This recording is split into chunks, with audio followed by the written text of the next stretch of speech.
आत्मानुरागी महानुभाव,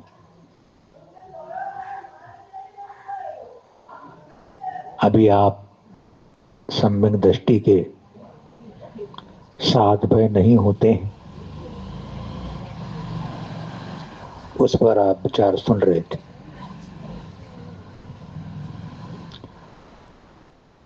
सम्यक दृष्टि का मतलब होता है, यथार्थ अर्थ यह होता है कि जिसको अपनी निज आत्मा के अस्तित्व का श्रद्धान हो गया। सम्यक दृष्टि यानी श्रद्धावान। क्या श्रद्धा बना ली उसने कि मेरी आत्मा स्वभाव सिद्ध है, मेरी आत्मा स्वभाव सिद्ध है, अस्तित्व का उसे श्रद्धान है। क्यों है वो स्वभाव सिद्ध? क्योंकि वो अनादि अनंत है। स्वभाव सिद्ध है, अस्तित्व लिए हुआ है, क्योंकि वो अनादि अनंत है। और जो अनादि अनंत होते हैं उसका कभी अंत नहीं होता है, नाश नहीं होता है, वह त्रैकालिक होता है। जो तात्कालिक है वह आत्म तत्व नहीं है, जो त्रैकालिक है वह आत्म तत्व है। जिसकी दृष्टि अपने निज आत्मा के स्वभाव पर अटल हो चुकी है, अब उसे बाहरी कोई भी चीज विचलित नहीं कर सकती। बाहर के संयोग उसकी श्रद्धा को डिगा नहीं सकते। श्रद्धा महत्वपूर्ण होती है। सारा संसार और सारा अध्यात्म श्रद्धा पर ही चल रहा है। श्रद्धा भी तो चल रहा है सारा संसार और सारा अध्यात्म। एक अनजान युवती को एक युवक जिसका कोई परिचय नहीं, कोई ज्यादा जान पहचान नहीं है, जिसको कोई वो ज्यादा जानता नहीं है, फिर भी वो अपने पूरे जीवन साथी बना लेता है। श्रद्धा के बल पर बनाता है कि मेरे जीवन की अर्धांगिनी बनेगी, मेरा साथ निभाएगी। विश्वास बाद में क्या होता है वो बात अलग है।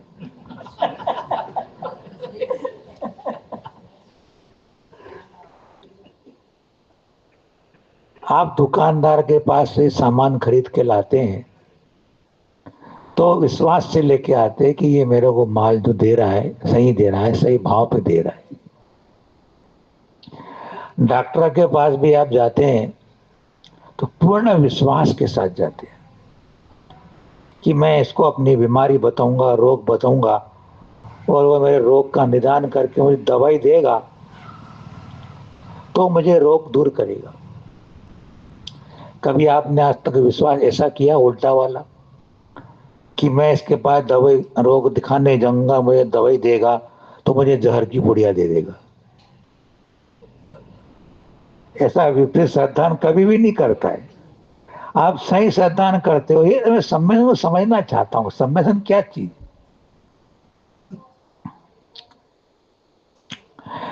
आप जयपुर से आपको बेंगलोर जाना है, जयपुर से दिल्ली जाना है, घर से बैठे बैठे मोबाइल के द्वारा प्लेन का टिकट आप बुक करा लेते हो। सामने वाले का चेहरा भी नहीं देखा है आपने, पूरे विश्वास के साथ कि इस प्लेन से मैं सफर करूंगा तो यह प्लेन मुझे जयपुर से दिल्ली सुरक्षित पहुंचा देगी। पायलट पर कितना विश्वास, वो टिकट से खरीद रहे हैं उस पर कितना विश्वास। क्या ऐसा विश्वास अपने को अपनी आत्मा पर है? अपने सच्चे देवसा गुरु पर विश्वास ऐसा है कि ये मुझे जो मार्ग बता रहे हैं, मुझे उपदेश दे रहे हैं, ये सच्चा है, हितकारी है और मेरे लिए उपादेय है। ऐसी एक दिन में श्रद्धा बन जाती है आपकी। आपकी तो क्षण भर में श्रद्धा बन गई पायलट के ऊपर, टिकट जिसे खरीदे उसके ऊपर। लेकिन अपना आज तक इतना समय बीत गया अनादिकालीन, लेकिन मुझे गुरु की वाणी पर, भगवान की वाणी पर आज तक अकाट विश्वास नहीं हुआ कि तू आत्मा है, तेरा कुछ नहीं बिगड़ेगा।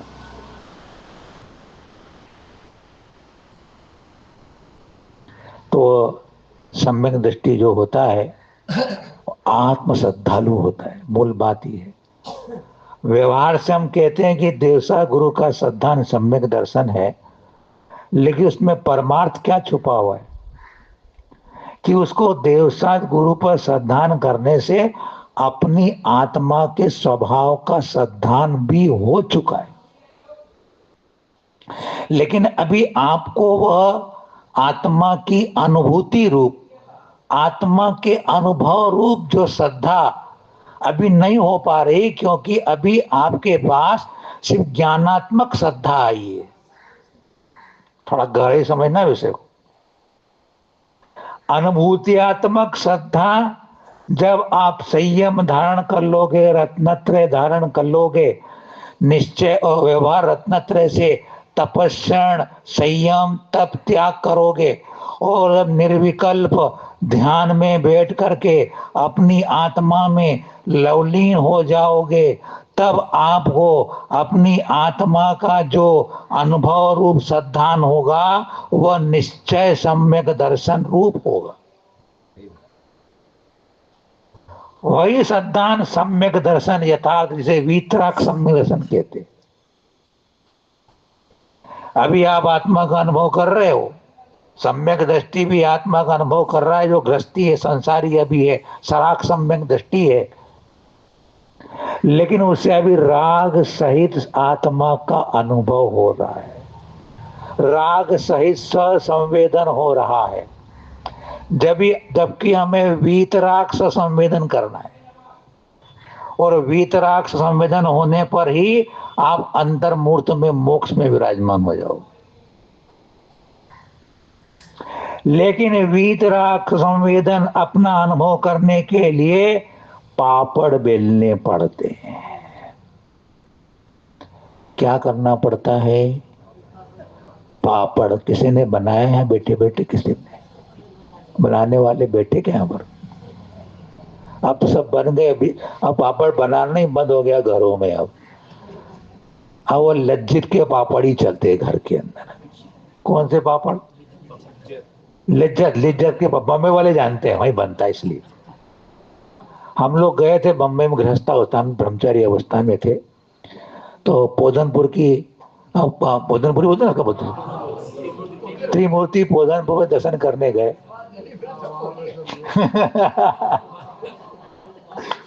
तो गली से जाना पड़ता है, तो गली में सारे रोड के ऊपर ही गोबर पड़ा हुआ है, मिट्टी पड़ी हुई है, नाली के पास ही पापड़ सूख रहे हो वाले।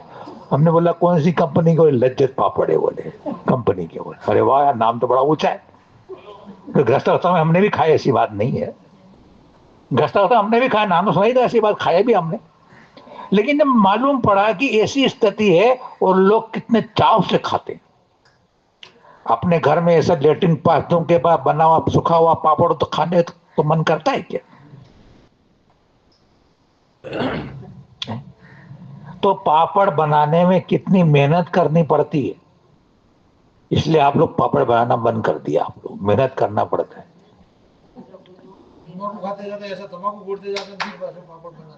वो क्या नहीं करते तुम मत पूछो, सब जानते हो तुम लोग, फिर भी तुम्हारी जिह्वा इंद्री ऐसी है कि वो अंधा बना देती है आपको।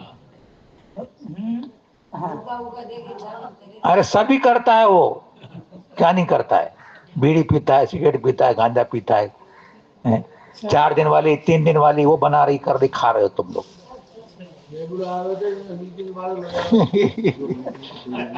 फिर बोल रहे हैं खाएंगे वही, कुछ भी हो, नाला वहीं बहेगा, तुम कुछ भी कर लो।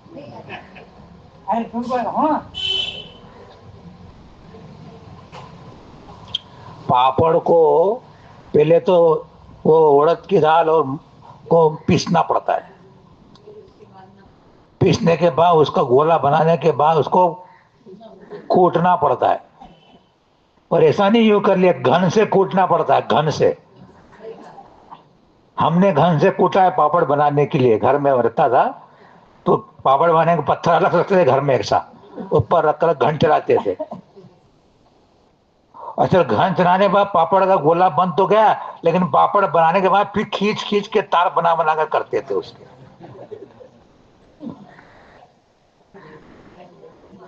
अभी पापड़ का बन गया, अभी तो बेलना ही नहीं हुआ अभी तो।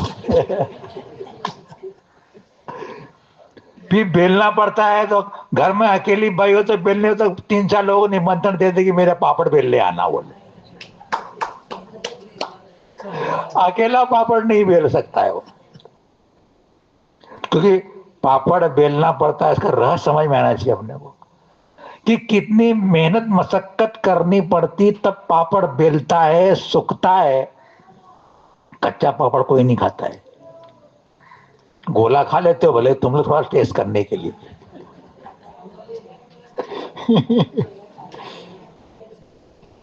डायलो छे कि मोयलो छे, बोले। खार का बनता ना, खार डालना पड़ती है, तो अगर खार कम हो तो मोड़ो छे, बोले। वो खार ज्यादा है तो डायलो छे, बोले। यानी खार ज्यादा है, अच्छा स्वाद होता है। सूखने के बाद अग्नि पे तब सीखता है, उसको मुंह में डालना पड़ता है, तब उसका मजा आता है खाने का। सम्यक दर्शन के लिए भी अपने को इतनी बहुत बार बार तत्व अभ्यास, स्वाध्याय, स्वाध्याय के साथ स्याद्वाद रूप से वास्तु तत्व को समझना, मनन करना, चिंतन करना, तब जाकर के मेरे अंदर का मोह विनाश होगा। बार बार बार बार बार बार। और जब आत्मश्रद्धा हो जाती है तो सराग सम्यक दृष्टि जितना ग्रस्त है, अभी राग सहित है, वो अपनी 7 तत्वों का श्रद्धान रूप सम्यक दर्शन उसको होता है। सम्यक दृष्टि को मेरी आत्मा का कुछ नहीं होने वाला है, टंकोत किरण है। टंकोत किरण का मतलब है जैसी की तैसी रहेगी वो। सराग सम्यक दृष्टि को भी 7 भाई नहीं होते हैं, लेकिन श्रद्धा रूप होते हैं। क्या सम्यक दृष्टि किसी शेर के मुख में चला के हाथ डाल जाता है क्या? सम्यक दृष्टि जीव क्या चलाकर किसी सिंह के मुख में हाथ डाल देता है क्या? नहीं डालता है। लेकिन वीतराग सम्यक दृष्टि होते हैं, वे अब सिंह भी खाता है तो हिलते नहीं है।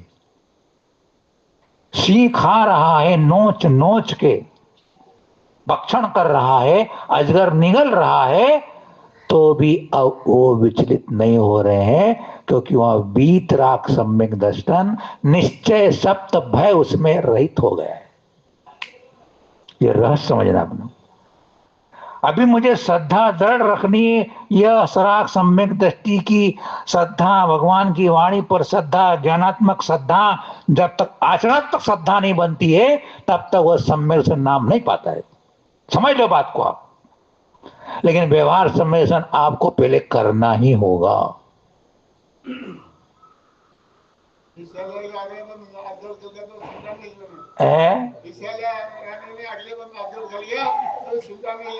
हाँ,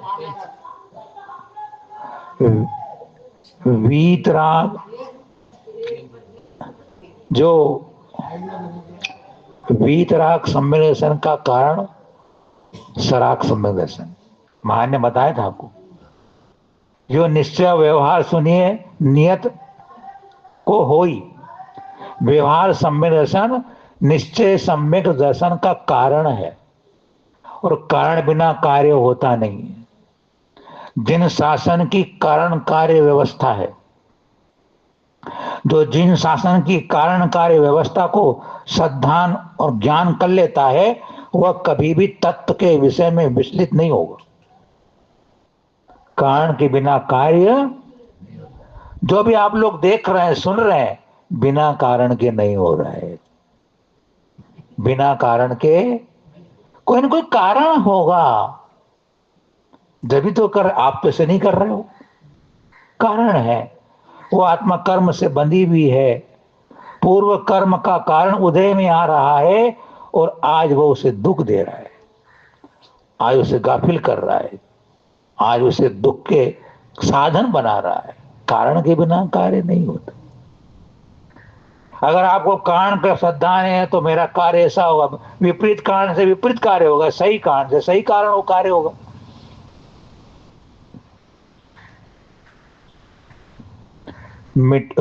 गेहूं के आटे से रोटी किसकी बनेगी, और ज्वार के आटे से रोटी किसकी बनेगी? कारण जैसा होता है वैसा कार्य होता है, सामान्य कथन कर रहा हूं। तो जब तक व्यवहार सम्मेलन आपको नहीं होगा तब तक निश्चय सम्मेलन त्रिकाल में नहीं होगा। इसलिए पहले व्यवहार सम्यक दर्शन को तैयार करो। व्यवहार सम्मेलन क्या है? भगवान की वाणी पर यथार्थ श्रद्धान करके मेरी आत्मा का स्वभाव टंकोत्कीर्ण एक गायक स्वभावी है, ऐसा श्रद्धान, और भगवान ने जो मार्ग बताया है उस पर चलते चलो। बस मोक्ष का मार्ग, मुक्ति का मार्ग, अनंत सुखी होने का मार्ग यही। व्यवहार में अटके रहोगे तो काम नहीं चलेगा। व्यवहार में चल करके निश्चय पर पहुंचना है, लक्ष्य रखो। अभी आपका लक्ष्य क्या रहेगा? लक्ष्य रहेगा मुझे निश्चय सम्मेलन के लिए व्यवहार सम्मेलन करना है। अगर लक्ष्य के बिना तुमने पूजा कर दी, लक्ष्य के बिना तुमने दान कर लिया, लक्ष्य के बिना तुमने तत्व उपदेश सुन लिया, लक्ष्य के बिना स्वाध्याय कर लिया, पहुंचोगे कहां? लक्ष्य है मुझे मोक्ष जाना है, लक्ष्य है मुझे कर्मों की निर्जा करना है, मुझे लक्ष्य है मेरे शुद्ध आत्म तत्व को प्रकट करना, ये लक्ष्य है। लक्ष्य रख करके आपको सारा धर्म का अनुष्ठान करना है, तो आप सही चल रहे हो। व्यवहार के साथ निश्चय रहता है, लेकिन निश्चय रहता है तो व्यवहार गौण हो जाता है। लक्ष्य आपका निश्चय है और जो कारण चल रहा है वो व्यवहार है।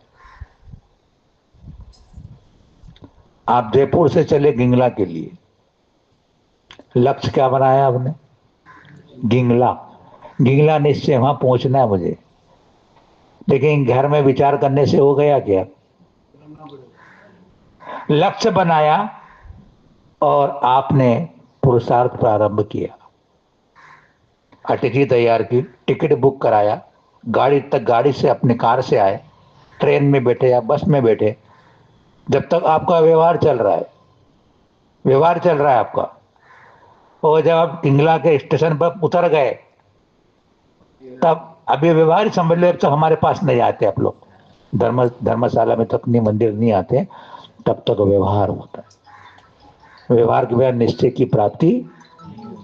मंदिर पे जाना है, सीढ़ी बनाना जरूरी होती, छलांग लगा कोई नहीं जाता।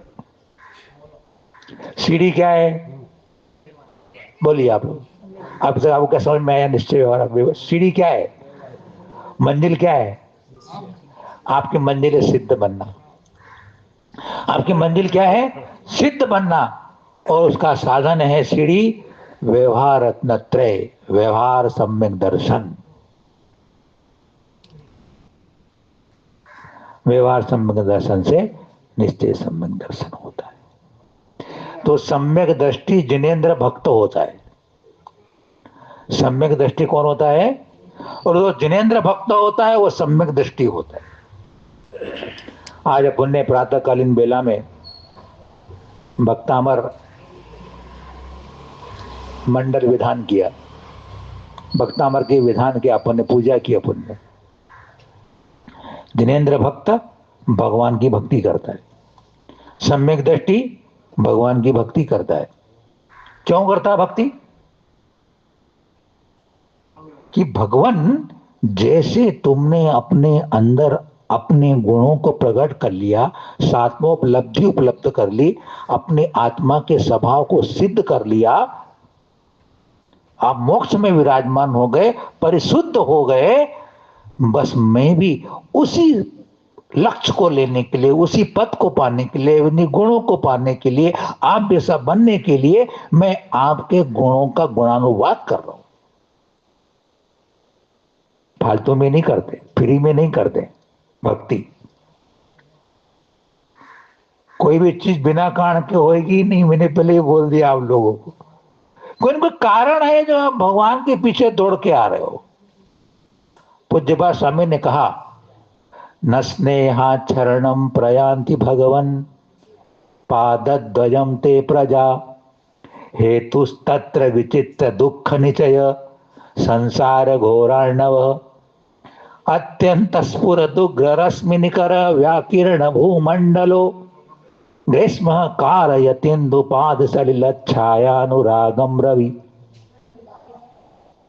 भावार्थ बताऊं मैं आपको कि पूज्यपाद भगवंत जब उनकी नेत्र ज्योति चली गई और शांतिनाथ भगवान का स्तमन करते हुए कहते हैं कि ये भगवान, जगत के जितने प्राणी हैं वे तुम्हारे पास स्नेह से नहीं आते हैं, प्रेम से तुम्हारे पास कोई नहीं आता है। क्यों? वो क्यों आते तुम्हारे पास? क्योंकि वो संसार के ताप से अत्यंत घबराए हुए हैं, संसार के दुखों से अत्यंत त्रासित हो गए हैं, इसलिए तुम्हारे चरणों में दौड़ के आते हैं।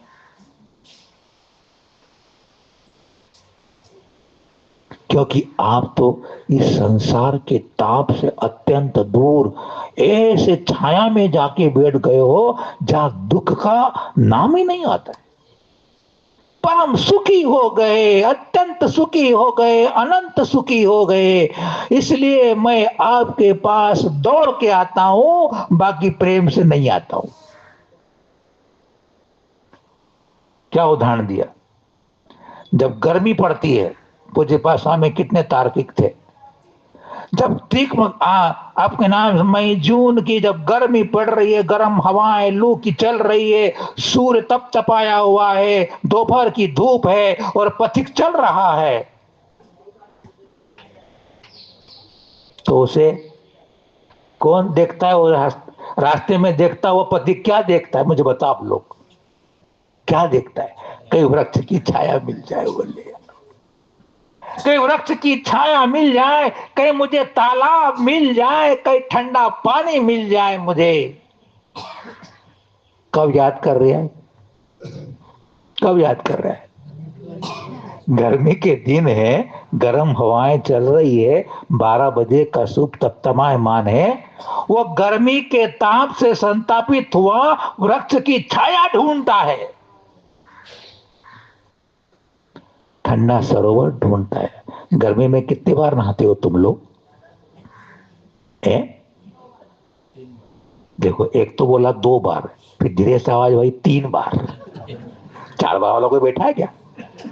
4 बार वाला बोलते हो कोई यार? क्यों? ठंडी के दिनों में बोले 3 टाइम 2 टाइम नहा ले, तो बोले क्या बात करता, पागल हो गया क्या? बोले यार 3 दिन से नहाता दुनिया में सब तरह के मिल जाएंगे नगीने, हर तरह के नगीने।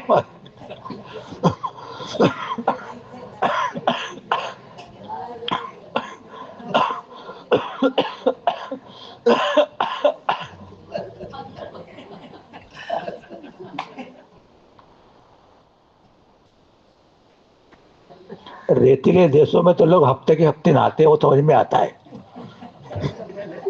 जुम्मा जुम्मा नहाते, समझ में आता है। ठंड के दिनों में 3 दिन नहाते। भारत में पानी की कमी नहीं हुई है। बचपन में माला जी एक हफ्ते में सभी रविवार को नहाने को जाते थे। नदी की बात अलग। ऐसे ही नहाते थे, नहाते थे। हो। अब उसमें मुझे बताओ, पानी की कितनी कीमत थी आपके पास?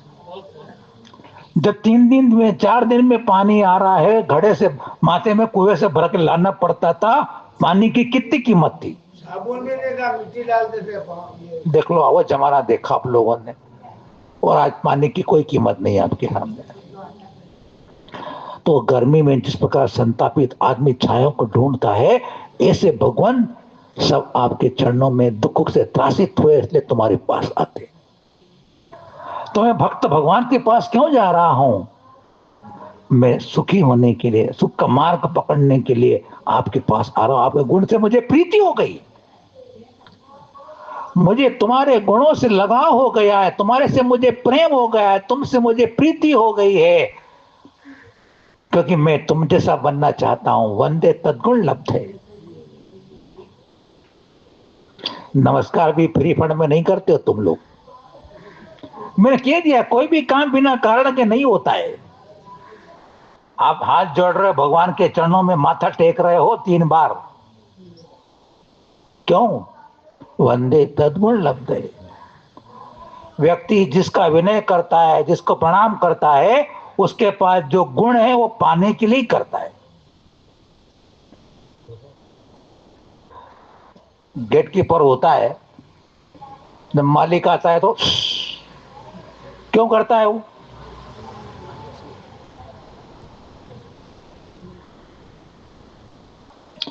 तो नमस्कार करते हैं तो कुछ कारण है, तुम जैसा बनना चाहते हो। अच्छा, मैं आपसे पूछता हूं, आपको 15 दिन में, 1 महीने में कितने दिन, किस दिन आपको यह विचार आया भगवान के मंदिर में दर्शन करते समय कि भगवान मैं तुम्हारे जैसे बनने के लिए, तुम्हारे गुणों को प्राप्त करने के लिए आया हूं? किस दिन आपके दिमाग और मन में आया? बोलिए आप लोग। महीने भर में 1 बार आ गया, चलो साल भर में 1 बार आ गया, कितनी बार आया आपको? है? आता है आपको? चलो नहीं,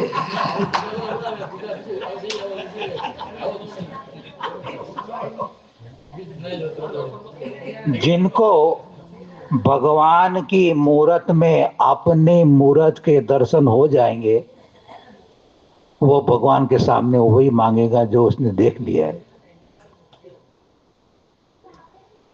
रोज आने में तकलीफ क्या है आपको? जब अंदर दृष्टि खुलेगी तभी तो बाहर आप वो चीज को देख पाओगे। अंतर्दृष्टि नहीं खुल रही अपनी, वो बात ये है। वो सारा खेल दारो मदार किस पर है? अंतर्दृष्टि पर है। हम बहिर्दृष्टि बने हुए, माया आपको बता रहे हैं, बहिरात्मा, अंतरात्मा। बहुत कठिन परिभाषा नहीं है। बात तो भक्तामर में करना थी, लेकिन विषय चल गया दूसरा वाला, क्योंकि अब जिस दिन भक्तामर का विधान होता है उस दिन अपन भक्तामर के श्लोक पर अर्थ करते हैं। अपन 2-3 श्लोक का अर्थ कर लेते हैं, पर वो एक विषय ऐसा खुल गया। तो बात चल रही थी क्या? क्या बात चल रही थी अपने अभी? है अंतर्दृष्टि। हाँ, अंतरात्मा और बहिरात्मा। जो बाहर आत्मा को खोजे वो बहिरात्मा, जो भीतर में आत्मा को खोजे वो अंतरात्मा। बस अपन बाहर खोज रहे हैं आत्मा को, इसलिए बहिरात्मा। जो बाहर आत्मा को खोजे वो बहिरात्मा, जो अंतर में आत्मा को खोजे वो अंतरात्मा। सीधी परिभाषा समझ में आना चाहिए अपने। तो भक्त भगवान की भक्ति करता है गुणों को प्राप्त करने के लिए। जब भगवान भक्ति करता है तो भक्ति का फल क्या मिलता है? तो उत्तम स्तुति पाप नाशनी। तत्सस्तवेन भव संतति सन्निबद्धम।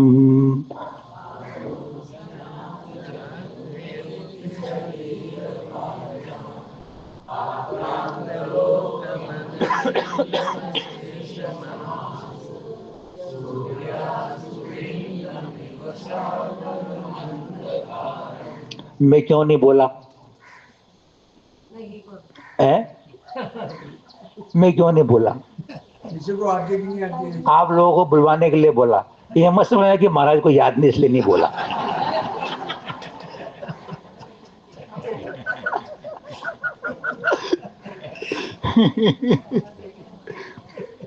तो कहते हैं तत्सस्तवेन।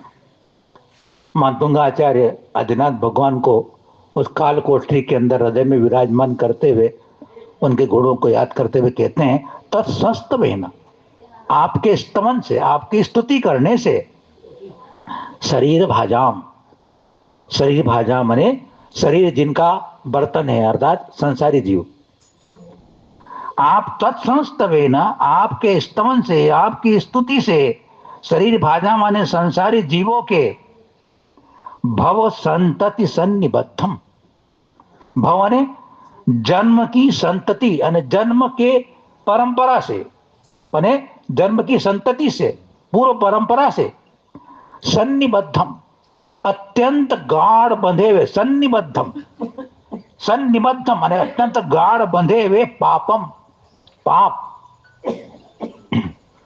आसु अशेषम अर्थात आसु ने तत्काल शीघ्र, अशेष ने पूर्णता सभी, क्या कहते हैं वो, कभी सूर्यांशु भिन्नम, सूर्य की किरणों के, अंशु कहते किरण को, सूर्य की किरणों से क्या करते हैं, भिन्न ने पृथक किए गए, उदाहरण दे रहे हैं, तत्काल पूर्णतया सूर्य की किरणों से पृथक किए गए आक्रांत लोकम, लोक में आक्रांत, लोक में व्याप्त, लोक में फैला हुआ कौन, अली नीलम, अली ने भौरे जैसा काला, नीलम ने काला, सारवर ने रात्रि का अंधकार, इव उसके समान क्षणात क्षयम उपैती, क्षण भर में क्षय को प्राप्त हो जाए। मतलब कितनी शक्ति है भक्ति के अंदर। क्या कह रहे हैं कि संसारी जीवों के अनादिकाल के जन्म जन्मांतर के प्रगाढ़ बंधे हुए पाप आपका स्तमन करने मात्र से तत्काल शीघ्र ही क्षय को प्राप्त हो जाते। कल मिलेगा फल नहीं है, 1 घंटे बाद मिलेगा नहीं, तत्काल। विचार करो आप लोग, अगर मैंने भगवान की श्रद्धा के साथ, भक्ति के साथ, समर्पण के साथ, पूरे भावों के साथ अगर मैंने एक भक्तामर का पाठ कर लिया है, तो मेरे जन्म जन्मांतर के जो अशुभ कर्म है, पाप कर्म है जो मुझे दुख दे रहे हैं, वे क्षण भर में नष्ट हो जाते। और हमारे यहाँ कोई आश्चर्य की बात, सिद्धांत में हमारे यहाँ आता है कि भगवान की भक्ति करने से विशुद्धि जो बढ़ती है तो पुण्य का संपादन तो होता ही होता है, लेकिन पाप भी उसी समय निर्जरित हो जाते हैं। इसमें कोई अतिशयोक्ति नहीं है, इस क्षण भर में आपके पाप नष्ट नहीं होते हैं, लेकिन हम कितना गुड़ डालते हैं हलवे में, उतना मिठास आने वाली। मेरे अंदर भगवान के प्रति कितनी श्रद्धा और कितनी समर्पण की भावना है, कितना मुझे उनके गुणों से कितना अनुराग है, कितना मैं संसार से दुखी अपने को अनुभव कर रहा हूं, वह उतना हमारा अंदर का विशुद्ध भाव मेरे अंदर वह ऐसी ऊर्जा पैदा करता है, ऐसा वह आपके नाम से डायनामाइट तैयार होता है। डायनामाइट फोड़ता तो कितनी देर में फूटता है, वह बिखरता है, वो क्षण भर में। ऐसा ही मेरे पाप क्षण भर में दूर हो जाते हैं, ऐसी भक्ति का प्रताप बता रहे। जब तो देख लीजिए आप, मान दूंगा आचार्य देव की भक्ति की शक्ति देख लो आप लोग, कि एक ही बार भक्तामर का पाठ की रचना की और 48 ताले टूट गए। 48 ताले तो टूट गए तो व्यवहार है, उनके कई कर्मों के ताले टूट गए, असंख्य तालों, अनंत कर्मों के ताले टूट गए। और मेरा ऐसा पामर आदमी ऐसा है, तो मेरे को कई साल हो गए भक्तामर का पाठ करते करते, एक भी ताला नहीं टूटा।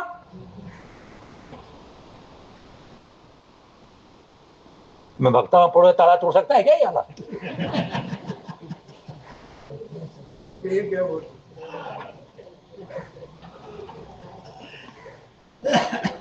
क्यों?